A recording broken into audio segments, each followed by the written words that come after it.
Next we have this dehumidification process. And dehumidification process, we cannot think without cooling. Extracting then only we can expect the dew point temperature, na? And at dew point temperature only the dehumidification process start. And what is dehumidification? You know, extracting the moisture. Humidification means adding the moisture. So next process is also interesting.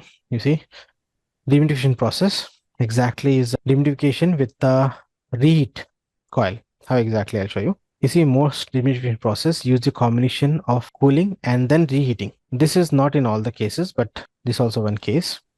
For normal window split, you will find only cooling. You will not find the reheating coil. But exactly precisely if you want to maintain this humidity, then this is required. You see, you'll find the two coils. One is a cooling coil and one is a reheating coil. How exactly? I'll show you, don't worry. The air passes through a cooling device, nothing but a cooling coil, then some form of heating device, say heating coil. And this heat can be utilized from the waste heat energy from the system only. And I'm talking about the vapor compression cycle. In vapor compression cycle, in condenser, you'll find the heat, na? So that heat we can utilize to reheat the air. But don't think about the process at this level. Just I'm giving the idea so that you can understand the process. Don't think about the system. Just some idea to understand the process. Or else I'll give you, for example, you see, consider this is one cooling coil. Just I'm drawing the side view. And after that, you'll find one small capacity heating coil. So first air pass through the cooling coil. Process 1 to 2 is the air passing through the cooling coil. Then process 2 to 3 is a heating. So this is a heating coil and this is a cooling coil. Just I'm just giving the idea about the system first, then we'll discuss in detail, don't worry. So first cooling, then heating. Cooling for what? To extract the moisture. And heating for what? To maintain the air. Because, you know, as the temperature increases, relative humidity increases. Yes. So how exactly the process? Relative humidity decreases, I mean, sir. That means percentage will be decreasing. We'll verify all this. Okay. The moisture content is different and the RH is different. Okay. Yes, yes, yes. So don't get confused. Confused. So let me zoom this. Now you see, first of all, what are the different conditions at different points? You see, example is what? 90-degree dry bulb and 75-degree wet bulb. This is a condition one, initial condition. Room only. I'm not adding any more outside. This is a room air initial condition. I'm interested to maintain this 75-degree Fahrenheit at 50% RH. This is my requirement.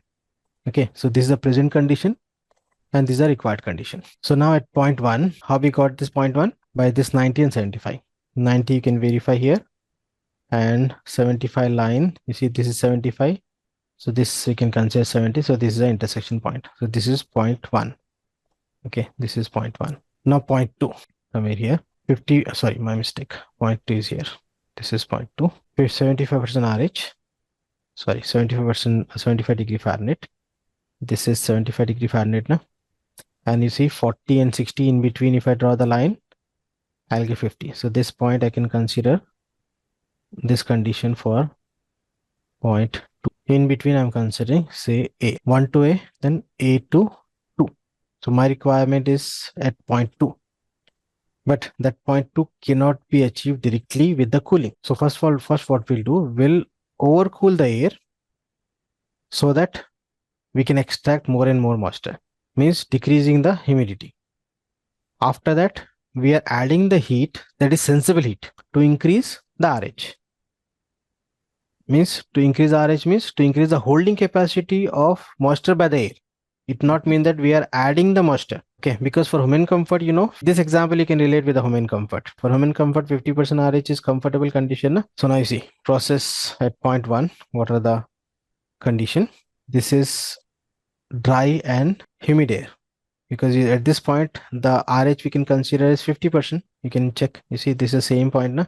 But the temperature is 90. So first, we are interested to decrease the temperature. So decreasing temperature, you see, extracting the heat from point 1 to 2. And this point 1 to 2, same as the previous case. In the previous case, we talk about cooling. Na? Same thing will happen. You see, temperature decreases. And what would happen to this humidity ratio? Decreases.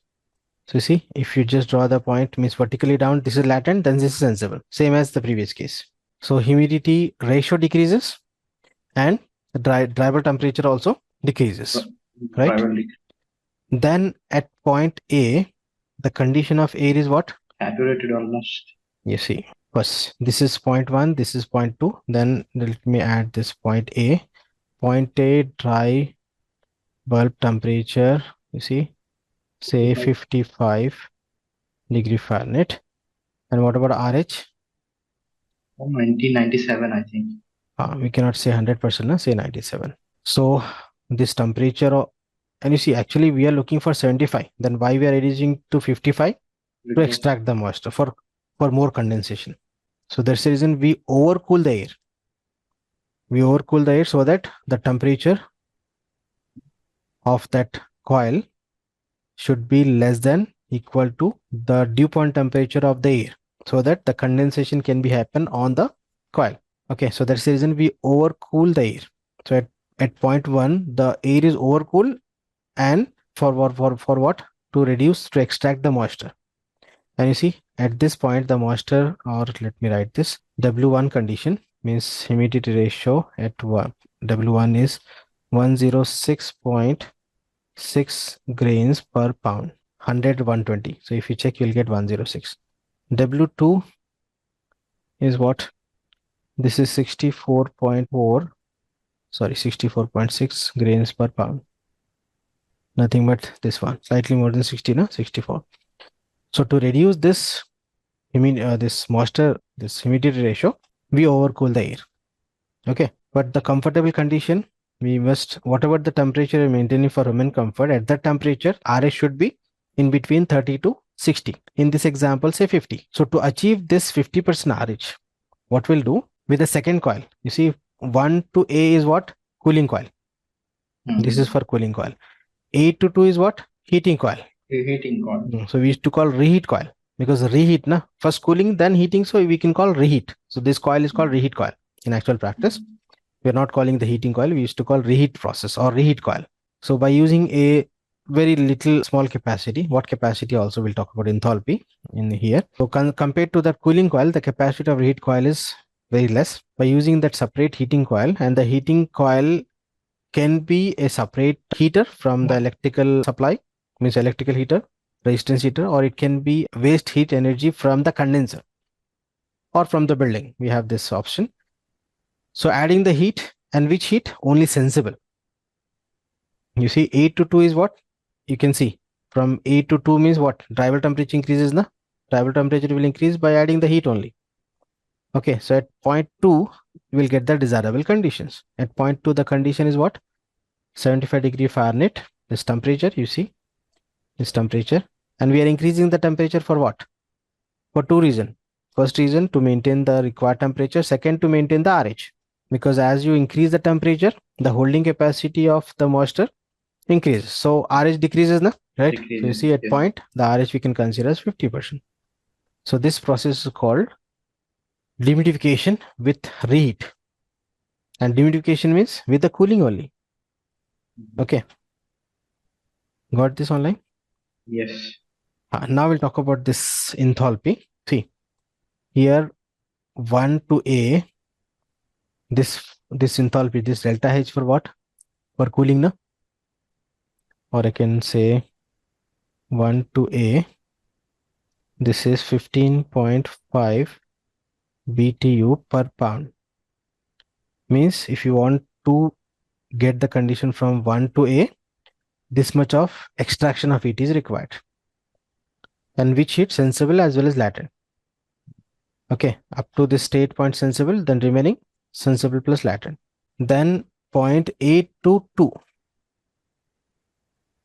To get 82, how much heat is required? You see, this represent enthalpy, na? 5.2. Right, 5.2. 5.2 BTU. You can check this in the psychrometric chart. You can find out this part, this point, and you can find out how much increase in humidity. So here is given directly. Means extracting this 15.5 BTU per pound, and after that adding 5.2 BTU per pound to get the required result. So that's the reason is we can say cooling and reheat process, or actually this is for extracting more and more moisture. So the process is the dehumidification. With the dehumidification, you'll get the cooling also. Cooling means humidity ratio decreases. So You see, only dehumidification. sensible cooling means we are not talking about the dehumidification. Here we are talking about sensible plus latent cooling. And Latent cooling. actually for the dehumidification process. The latent process will obviously occur because in the evaporative coil condensation is occur. Hmm. So latent process. No, in case of evaporative cooling, you'll not get the latent process. That is evaporative cooling. But here we are Okay. talking about sensible plus latent cooling with the vapor compressor cycle or with the chill water system. Okay, you'll find only sensible cooling option also. That is evaporative case, like in air cooler. That also we'll discuss. We have a process.